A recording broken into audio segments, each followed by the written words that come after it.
ဒါကတော့အခုကျွန်တော် New Zealand နိုင်ငံ Auckland မြို့မှာပေါ့နော်ဒီ Auckland မြို့မှာအခုကဒီ New Zealand Australia မှာ winter ပေါ့နော်ကျွန်တော်တို့ဥရောပတို့အာရှဘက်မှာတော့အခုက summer အချိန်ပေါ့နော်ပူတယ်တေးဦးဒါပေမဲ့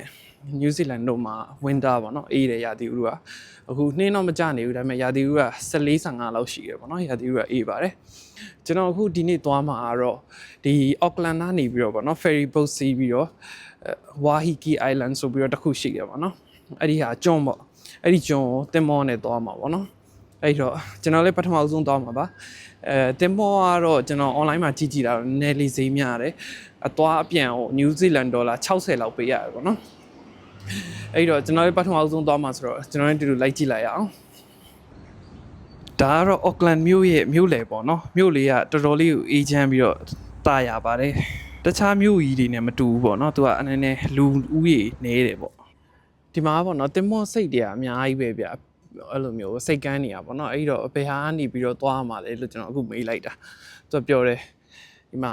number 7ကနေသွားတာတဲ့အဲ့တော့ကျွန်တော်အခု number 7ကိုလာနေတာပါဒါကတော့ Pier 11ပေါ့နော်ခုနလူတွေကိုမေးလိုက်တာလက်မှတ်ကဒီမှာဝယ်ရမှာ8:55ထွက်မယ်တဲ့ကျွန်တော်အခု9:55ဆိုတော့တိပဲတော့ဝယ်လိုက်အောင်လက်မှတ်ဒါကတော့လက်မှတ်ဝယ်လိုက်ပါပြီဒီကနေပြီးတော့သွားမှာပေါ့နော်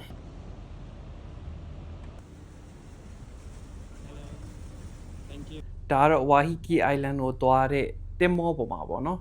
တင်မောကတော်တော်လေးကိုကျယ်ပါတယ်ဒီနေ့လူလဲနေတယ်ကျွန်တော်ပထမဦးဆုံးတင်မောဖြစ်လို့လာတော့မသိဘူးကျွန်တော်အခုတင်မောရဲ့အပေါ်တက်လာတာပေါ့နော်ဒီမှာတင်မောရဲ့အပေါ်မှာ view ကတော်တော်လေးကိုကောင်းကောင်းမြင်ရတယ်ပေါ့နော်သူကတော်တော်လေးကိုလှပါတယ်ဒီဘက်မှာကျွန်းနေရှိမယ်ပြီးရင် Auckland မြို့ကိုလည်းနောက်ခံထားပြီးတော့ကျွန်တော်မြင်ရတာပေါ့နော်လူတွေအားလုံးလည်းဒီမှာအပေါ်မှာတက်လာပြီးတော့ဓာတ်ပုံတွေရလာရိုက်ကြတော့တွေ့ရပါတယ်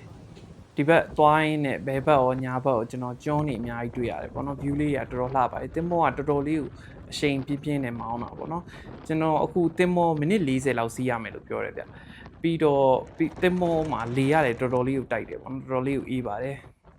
အခုကျွန်တော်တို့လှမ်းမြင်နေရတာကတော့ Auckland မြို့ပေါ့နော်ပြီးရင်ဒီဘက်အချမ်းမှာလူမနီတဲ့ကျွန်းတွေလည်းရှိပါသေးတယ်ဒီမှာကျွန်တော်ရိုက်ပြပါမယ်ဒါကတော့လူမနီတဲ့ကျွန်းမှာသွားနေနေပေါ့နော်လမ်းမှာဒီလိုမျိုးကျွန်း3-4ခုလောက်တွေ့တယ်လုံးဝလူမနေဘူးပေါ့နော်နောက်ဆုံးတော့ရောက်လာပါပြီဒီမှာကတော့ Waiheke Island ပေါ့နော်ကျွန်တော်လာတဲ့ကျွန်းပါကျွန်းလေးကတော်တော်လေးလှပါတယ်